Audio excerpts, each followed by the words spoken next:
In this video, we're going to look at how we deal with the Millennium Cat and getting him across into iClone.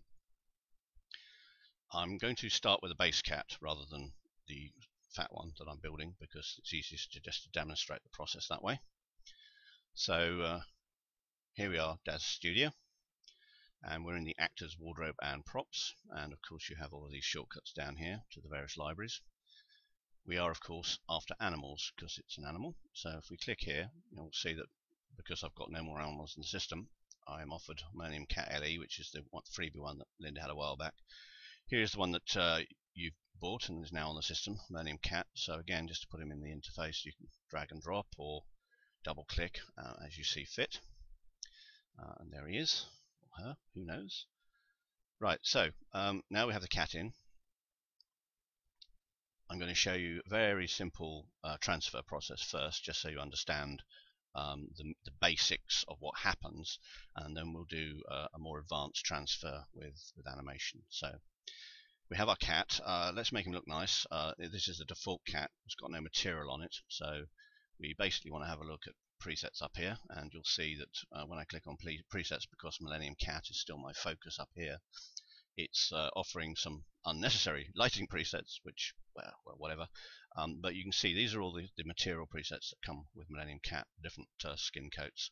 I'm just going to choose one at random, but obviously when you get the renders of these, we could do with choosing the one you like most, but I'm just going to go with Calico.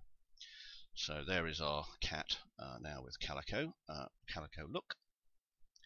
And I'm not going to do anything to this cat at all initially, but what I will do is show you the morphs just so you're familiar with the fact that they're there, and there's a lot of stuff you can actually do with this little chap. So with the cat selected, we can, for example, select the head, and you notice when I select the head and you look to the right hand panel, it's focused on the head, and there's now a morphs tab here, and if we click on that, this is the big long list of morphs that the cat comes with, and it is a big long list of morphs, and it's pretty neat. A lot of stuff in here, including the ability for the cat to speak. It's got all the phonemes. So, talking cat, you can do a talking cat. So you can see that you've got the various morph sliders, and the mouth is kind of just opening there. I'm just going to focus on the head a bit, just so you can see it. This button here, I click on. This is the focus button. It's view full frame. Whatever you have selected will zoom in. It's pretty much the same as the home button in iClone. So there's the open mouth morph. So you can see you can kind of open his mouth. I'm just going to zero that back. Tongue lapping, so it's a bit sluggish, the system, and the reason for that is because I'm doing a screencast, so my apologies, it kind of slows things down, but you can see the tongue coming out there. So and of course sometimes you can overdrive morphs quite radically, so you can do very silly things with them, like that, for example. I doubt a cat's tongue will actually go out that far, but it's certainly possible with the morph, because you can do that. So anyway, that's just a brief example. There's lots of morphs that literally can entirely change the cat's body shape, and that's how you can have all of the different types of cats, like Persian or whatever. They're all listed in here. And if I go up here and I basically go select all, this is going to select the entire cat's body, although it's hard to see, but it's selected everything. You can tell that if you go to the scene manager.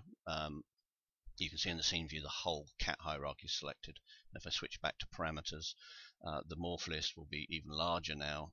And one of the things that we'll have is things like the bodies and stuff like that. So for example, I can fluff the tail of the cat to make it fatter. That's one thing you can do.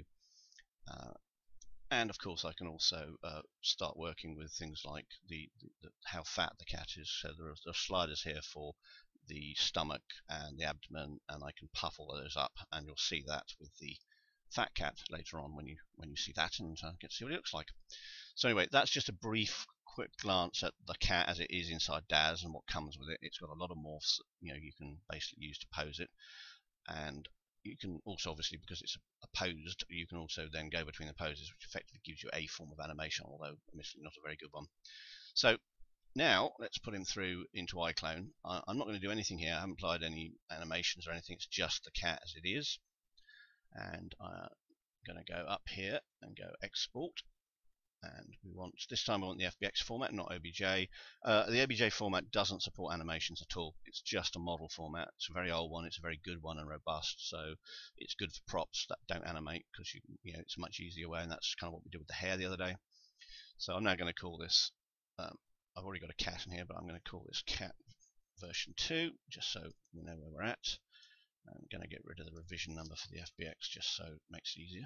So cat v2. I'm just going to go save. And here we are. Now, this time around I haven't got any animations, I just mentioned that, so there's really no need to have that ticked, although if there were animations on the character, which we'll come to in a moment, that needs to be on. And so we want morphs and all of this lot. Now, merge clothing, we don't need this because the cat doesn't have clothes. It is a single skin character, so it's not wearing a little cat jacket or anything, so we don't need that on. But the rest, as you see here, needs to be on. This is the standard FBX export that you should be used to. And we've got our final anything bake action in Morphs, so that's cool. So accept, and let's get him out. So that's exported. So let's go to 3D Exchange, and we're seeing a brief view of our fat cat there, which we'll come back to in a moment. So here's cat v2, so let's bring cat v2 in. There's no animation, so I'm going to untick animation. So don't need that because we haven't got that yet. So I'll leave everything else and go import.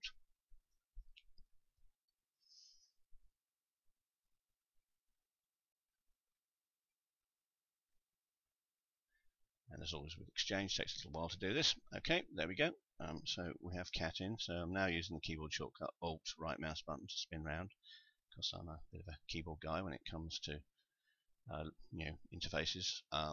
So you should get used to this in iClone. It's exactly the same key setup. Holding down the Alt key, left mouse button pans, right mouse button orbits, and Alt and both mouse buttons together zoom, although you can also zoom on the mouse. That's the mouse wheel zoom, which sometimes I just use because I prefer it.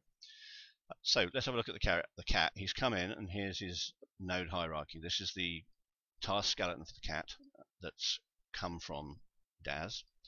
The shape down here, this is the actual mesh. We've talked about this before. This dot shape file is the actual geometry of the cat, the skin, and the rest, all of this is of course our bone structure inside the cat. Now I'm going to do absolutely nothing to this cat, and what I'm going to do is send him to iClone. Now, one of the things you have to note about sending stuff to iClone, if you haven't come across this before, I don't think I've mentioned it, is it's a bit fussy about it. It wants to know what you want to send to iClone. So if I click the iClone export option here, that brings up the exporting iClone dialog. Now it defaults automatically to export geometry, and because the FBX file is called cat v2, that's what we're going to get. I'm not using an underscore here. You may notice I often use underscores in my names. That's kind of old standard good computer practice. I don't use it because the manager inside of iClone is a bit of a pain when it shows basically names that have underscores in, because it doesn't break them. It tries to keep them in one long line, which is quite hard in the scene manager. But if you have a space in them like this, it lets the text kind of wrap basically, so it's a bit easier to see. But that's just a bit of trivia. Okay, first off, make sure embed external textures, because if we don't have that on, we do not get this look that he's got on him. And the destination. So this is going to be a prop. You can tell up here, if you look, it says it's going to content type prop. And the reason for this is that I've brought him in and I've not done any characterization work on him. I haven't told iClone that this is a character. So by default, it's going to become a prop, and it's going to want to know where to put it. Now, I am not sending it to my iClone library. You can, depending on how you got it set up in your system, because that will be in your public area. I have, I think, as I mentioned before, I have a bespoke project for Mysterious Movies that lives over in on the V drive, along with all my Real Illusion content, and I've have that on the V drive. So my Real Illusion library is in Real Illusion Custom iClone 5, props and Mysterious Movies. So that's where I'm sending this prop to, rather than have it just go into the general custom directory. I'm trying to keep everything nice and organized. So let's go export. Now you'll notice this dialog error. No mesh node is selected. Please select the target nodes before exporting.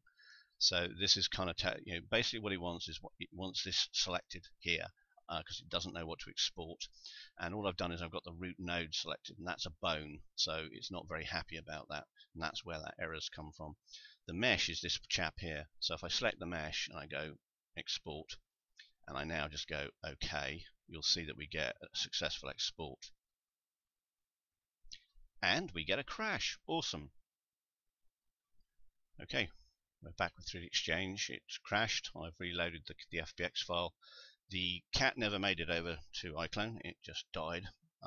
This might be a bug, because what I was doing was trying to export just this cat here, rather than the whole of the tree. So let's see if that does exactly the same thing again. Bear with me. This is interesting. Good stuff to send off to the chaps over there, I think. So yep, so here we go. Let's see if it crashes again. Yes, it does. Okay, we have a classic bug there, so I'm just going to pause and bring it all back. Okay, take 3, back in 3D Exchange. Yeah, okay, it doesn't like that at all. Basically what I was trying to do was just send the mesh over, which meant we'd end up with a character with no rig inside of iClone. But this is very similar to that whole thing about, you know, something coming in from DAS with a rig in it, and if it's not quite right, it kind of messes up 3D Exchange. In this case, a rather excellent crash. So what you actually need to do to get this character into iClone is make sure this whole hierarchy is selected, and that's easy because you can just hit select all. It all goes blue like that, and then you go to the iClone export. And again, this is all exactly as it should be. Embed textures just the same as before. So let's just go, and now we have a successful export because all of this is selected, including the mesh itself. So let's go to iClone. Now you remember that trick about coming out of the directory and re-entering. It's not shown up here because the directory needs just to be refreshed. So I'm just going to zip to another one and zip back, and there is cat v2 right there. So send cat v2 into the interface, and there we have our cat inside iClone, complete with textures, which is looking rather nice. So now the cat's in iClone. We need to check out the fact that he's actually animatable, and indeed he is. And I take it back about what I said about Real Illusions documentation. There is a mention of the edit bone stuff in there. It's a tiny mention, and you really have to know where to find it. So, you know, I suppose I'm going to half give them that one. So with the character selected, we need to have a little look in the panel on the right here, and obviously if you want to shortcut it, we can just go to the pop-up menu, and we're looking for animation, and there we have the only 2 options for a prop, which is prop puppeteering and edit animation layer. And if we check edit animation layer, now we get to see the bone rig inside the cat, and you'll get this dialog here called edit motion layer. This is the same sort of setup, but you know, a bit more ugly because you're looking at the whole hierarchy that you have for a character. So you may remember there is an edit motion layer option when you have an avatar, and you can basically pop up and you get a special panel for using the human IK system. Well, we don't have human IK obviously for an asset like this. We just have the rig available to look at. So here is the rig. You can see it in its entirety, and obviously you can tunnel down, and it's animatable. So if I just kind of go here, sorry, the interface is a bit sluggish because I'm screencasting, bear with me. I'm just going to select one of the limbs like this one here, double clicking on it, it's highlighted, hitting the E key, which brings up the rotate tool, and there's the cat. You can animate him. Now this is keyframe animation, so you know it is time consuming. If we got the animation pack stuff, brilliant, that's the kind of thing we should be looking at. If I bring up the time panel and I focus by clicking this button, this focuses on the currently selected item, which happens to be our cat. Don't worry about the fact it's called root node. That's because we haven't renamed him yet inside of iClone. That's the name that's come from 3D Exchange. Annoyingly, you can't change it, but once it's in iClone you can. But this is our cat effectively. And if we go to the animation tab, we can see the animation layer that we're working with right here. This is what we've got. This is one keyframe at the beginning, which is like a whole keyframe. So if I now go to say frame 20, which is here, I can, I can pose our cat. So, and select the other bone down here. If you have trouble selecting in the interface, you can always just go and do it in this motion layer in the actual tree over here. So you can do it either way. So effectively, by making that adjustment, I've put a keyframe onto the timeline at frame 20, and you know, I can keep kind of doing that. So I can grab our little chappy and keep sort of making little adjustments. Like the head, for example. I'm just going to spin around. It seems to be quicker when I use the buttons. So again, if I select our head, you can see I can pose the head. And if I play this back, you'll actually see I've got an animation because I did this at frame 20. It's keyed, so that is a keyframe animation. I can hide the bone rig if it's getting in the way just by unticking this bone edit mode. And it doesn't stop the thing being editable, it just hides the rig from the interface. But you can see I've just done a little quick and dirty animation there. Wouldn't want to animate the character this way, it's very time consuming, so when we get those that animation pack, brilliant. One of the big killers for this is the tail, because we're literally being allowed to animate the rig. The problem we've got is that to animate the tail I have to do each bone individually, so it makes for a very ugly animation because the tail ends up with kinks in it unless you visit every bone. So the tail is best done using the pose system inside DAZ, which has a facility for globally bending every bone in this tail in one go. So that's something that I'll set up for you, and obviously, you know, we'll see what comes with that animation pack. So I'm going to close this out and leave there. So that is a basic bringing in of the cat model into iClone, but it is as a prop, and the only thing you can do with it is use this edit animation layer to animate it. If I right click on the cat, there is no perform animation script, and the reason there's no perform animation is because A, you haven't put any animations on in 3D Exchange, but more importantly, it has to be a character to have that menu item visible. It has to be a non-human character, and that's what I'm going to show you next. So we'll do a v3 cat. So I'm just going to delete this chap from the interface. So he's gone. Let's go back to Exchange and go new for good measure, since we've had lots of crashes. Let's have that again, and back to DAZ. So now we are back at DAZ. So let's put some poses on the character and do a bit of impromptu animation just so you see how it all works and how you have to kind of get it in. So we're in presets and materials. So what we actually want to do is we want to look at this panel on the right. We also want to go to pose and animate mode because that will focus the system on that particular task. So it kind of changes slightly and you get this kind of timeline down here. Now you'll notice I've already changed my timeline. I've got 30 frames on it. You can basically have as much time as you want. To do that, you alter the total time range down here. So if I want to 100 frames, I can type that in, and you can see the timeline is reconfigured to 0 to 999 because obviously it starts at 0, so that's 100 frames. If you want to make sure you end up on 100, we type in 101, and our last frame will actually be 100. So technically we've got 101 frames here. So there we go. That's our timeline that we can alter. Let's zoom the cat out a bit and have a look at some of the poses we've got to work with. So with the cat highlighted, let's go to the content library. Now if you don't know how to find stuff in the content library, it can be a bit of a pain. You can do a search for things. You'll notice I've got a search term up here, which is cat, which I've used previously. If I select that, you'll see that it's focused on anything that has the word cat associated with it, which obviously means we've got cat suit for one of the female characters here, but don't worry about that. And what you'll see here is these little things help you out. These are materials, and we've already got a material on the cat. But this is a pose. See, Pete, that clearly states it's a pose. So so those are kind of what we're after. The green ones here are actors.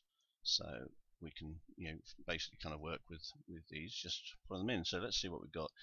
There's a boxing pose, there's a jumping pose, there's a cleaning paw, and that's a sitting one.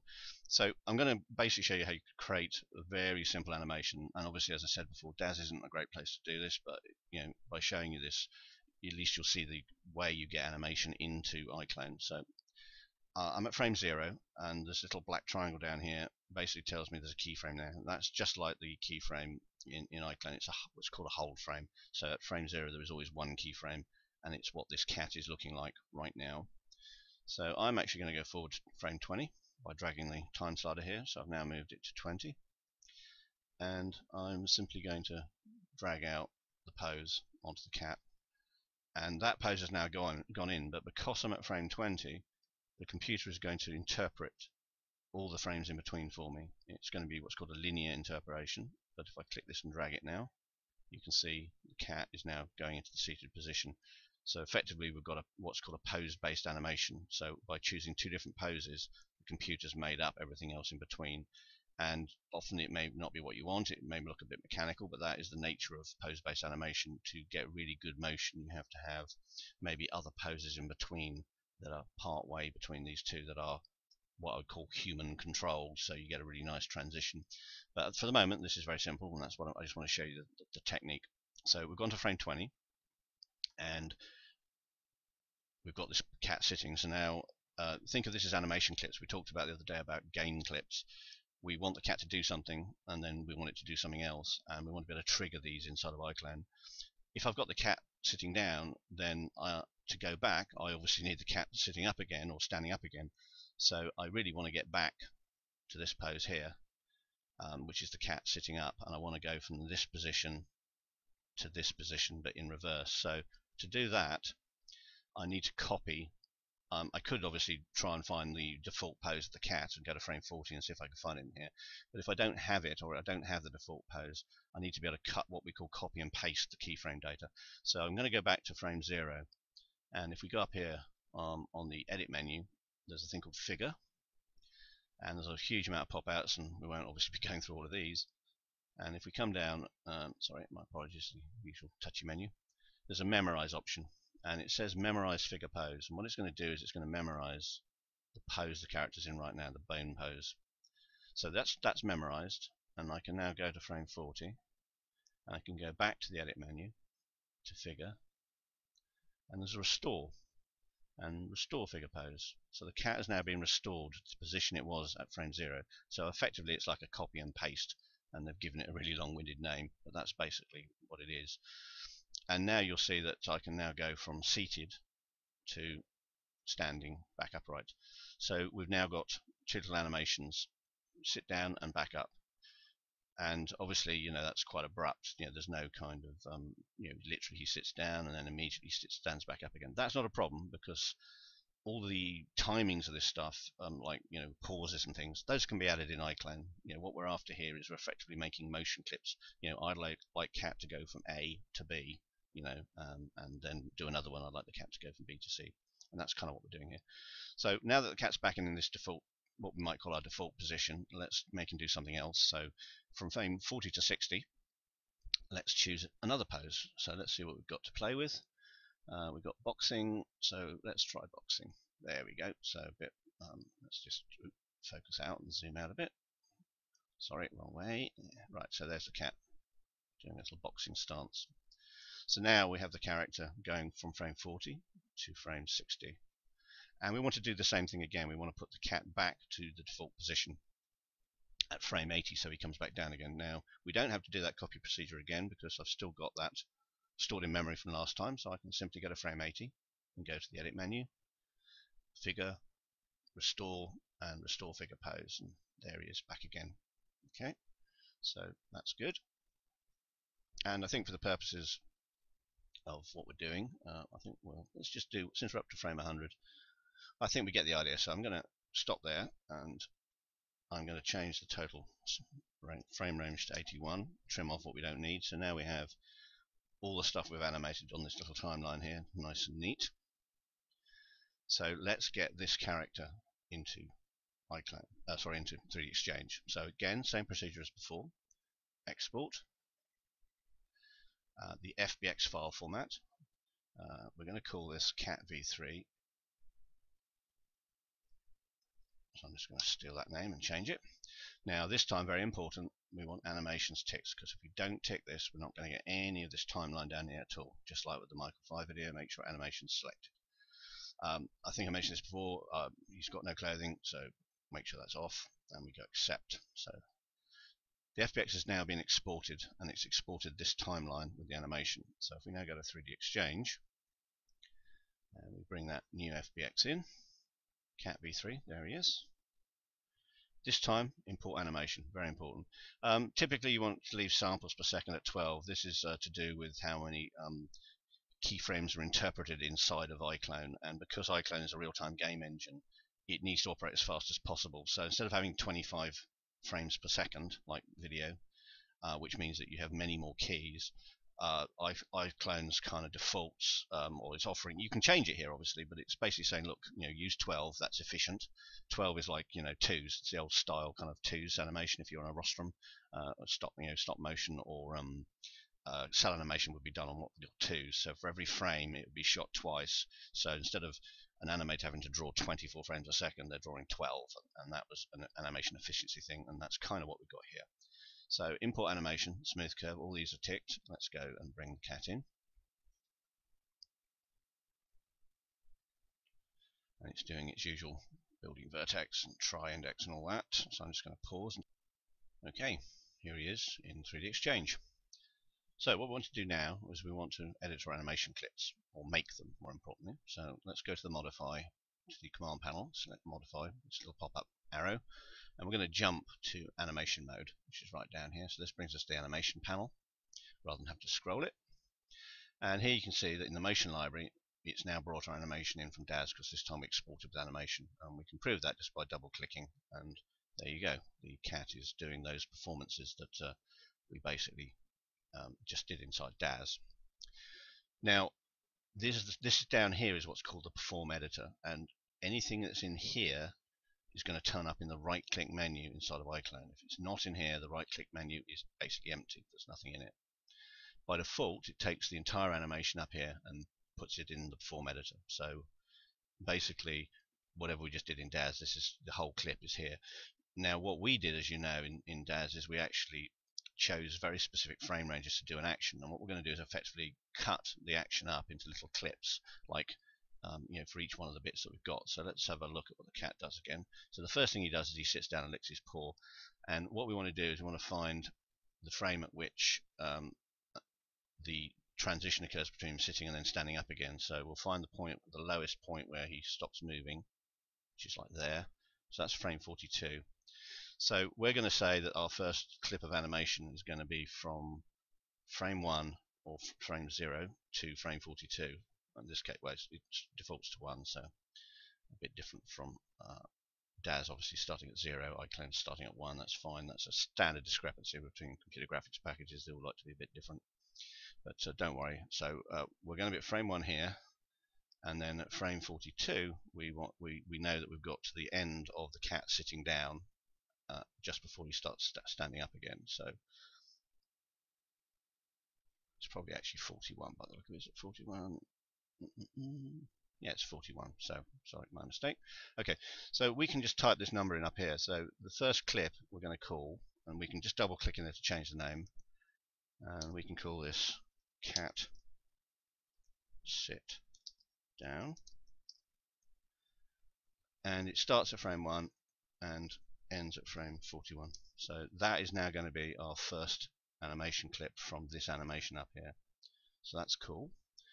So to get the next clip, all we do is we select this animation again and we go add to perform, and it's put it in again at the full range of the animation. So what we want to do now is we want to choose the next part of the clip. So we know that 41 is where it starts because that's where he sat down. So the first frame of this is going to be 41. So let's call this cat stand up,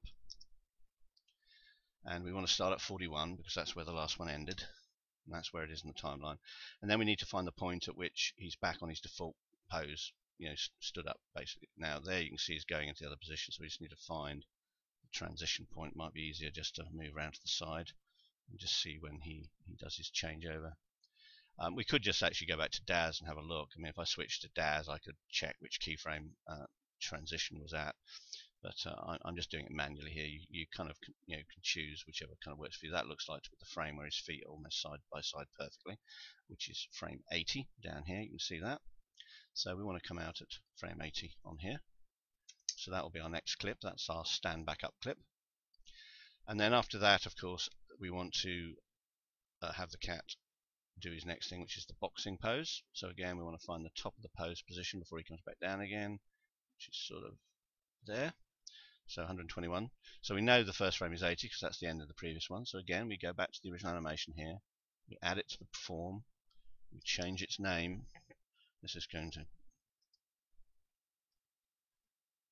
let's go stand box, so we know what that is. Can't spell stand, sorry about that.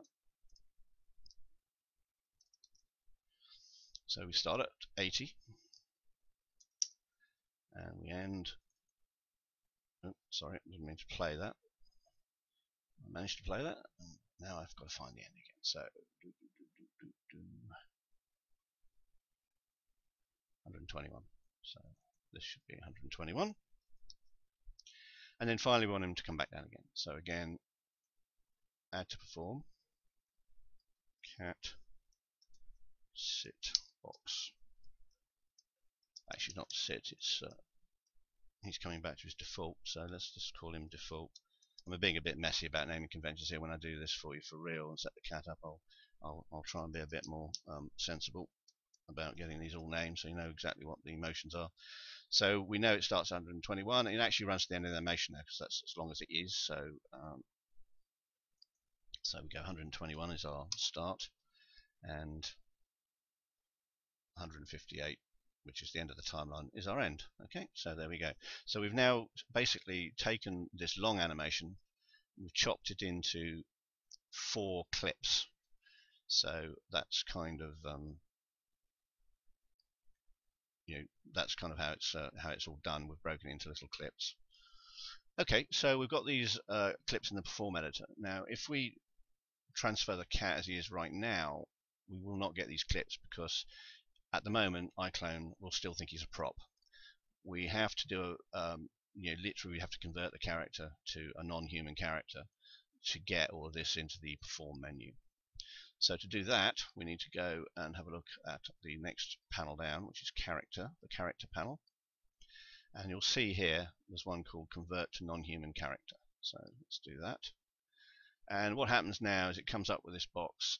It's, you don't really, to be honest, have to do much with this. It's offering you the ability to control the this is yellow bounding box. It's actually offering you the ability to alter the bounding box size so that when you click on things in iClone it shows up. So you don't really have to worry about this too much, other than just select the root up here and go OK, and the cat has now been converted to a non-human character. You can see the button is now grayed out. So now that with him grayed out, we're going to go to the scene tree, do a select all, and go iClone, export to iClone content. We have our cat v3 offered as our name because that's what the FBX was called. Embed external textures as usual, and our destination. Again, the destination now you'll notice is different. Because I've now done the convert to non-human, it knows not to offer me the prop folder, which is this part of the directory structure here. So it's actually going to go to my Real Illusion custom iClone 5 custom character folder into the Mysterious Movies project. So it now knows it's a character instead of a prop, and that's kind of the important distinction, especially if you want the perform menu to be populated. Also note this must be selected. It might not be selected by default, so if it isn't, you select it, because without this none of the perform animation will go through. And what you'll see here is it says motion file name, and you can see quite clearly in here these are the clips that I've made that are up here in this box. So they're set. I'm using other rather than default because I'm specifically putting these motions into a specific directory. So you'll notice that it's offered export iMotion file. That's basically the standard motion format. These other ones we can talk about later, but they're only available when certain things have been characterized inside of 3D Exchange anyway.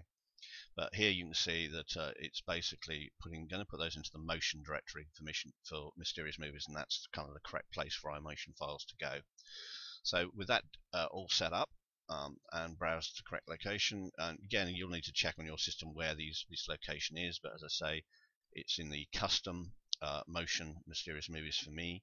You just need to make sure it's in your custom motion directory on your system for it to show up. So I'm just going to go OK, and it says successfully exported. So let's jump to iClone, and again we need to refresh this folder. So I'm just going to leap back out and leap back in, And now this is interesting. I'm still set in props, so he's not going to show up in props because guess what? He's not a prop anymore. He's actually a bona fide actor, albeit a non-human, non-standard one. So we go to the actor tab under avatar, and there is our cat v3. So let's bring him into the interface. Very cute. So there he is, and hopefully, lo and behold, if I right click under the perform menu, we now have our motions, and this is kind of how the perform menu is populated. So we're at frame 0, so let's give him a bit of time before he does anything. So I'm just going to drag the slider forward to there, and I'm just going to go perform cat sit down. There we go, so that's recorded. Just go forward in time a bit more to give him a pause while he's sitting on the ground, and go perform cat stand up, and then just a little bit of time, and then let's have him go into his boxing position, so stand to box, and then I'll have him come straight back down again to cat default. There we go. So now that is actually animation. So if I wind back to the beginning and hit play, there he goes. He's performing each of those commands basically one after the other. So that is kind of clip-based animation, and the animations are only as good as you make them. So hopefully with that animation pack, I'll be able to take the animations that it has, like the walk cycle, find the loop points, do any tidying up necessary, and just make a clip library that will basically appear on this perform menu so that you can trigger the cat. So we're kind of done. That's the process. That we've now taken a DAS non-human asset, we've brought it into iClone. It's got this right-click menu. It still has access to the ability to edit the rig. So if we want to be able to sort of play around with the rig itself, we can do that, and that should still be there hopefully. So let's go to animation. See this one, edit motion layer. If I go edit motion layer, that's the bone rig we saw before. So I won't go through this again. You saw me using it earlier. So if you do need to do a little bit of bespoke tweaking, you can actually go in there and literally grab a bone and kind of make the change. For example, I could find one of the motions here, like when he's up, and I could just go edit motion and grab his paw up here and go to motion menu and add a key just to hold him, and let's just force a key by doing a little adjustment. There we go. And then as he comes down, I could, for whatever reason, decide I want to keep the leg up instead of down, so just go to there and I'm just doing a horrible animation, so please excuse me, it's going to be rubbish.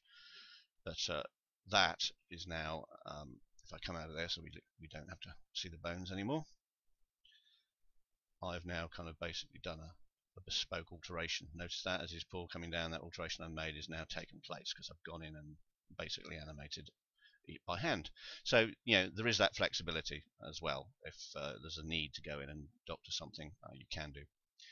So that's it. I hope that makes sense. If you have any questions, obviously you'll be telling me via Skype or whatever, and I can kind of clarify anything.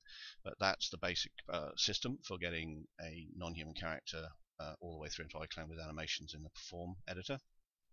Hope that helps.